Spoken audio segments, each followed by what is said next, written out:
Hello everyone. Right, this is my BF30 milling machine. It's sold under a number of different brand names. I've converted it to CNC using these stepper motors here and here, and there's also one on the Z all the way up there.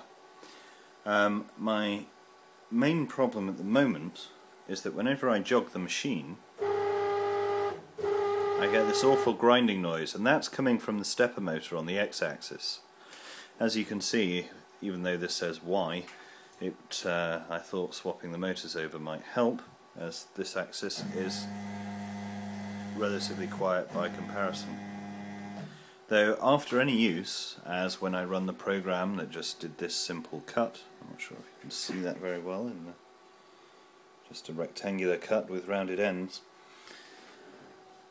the grinding noise appeared on all three axes, which made it really frustrating.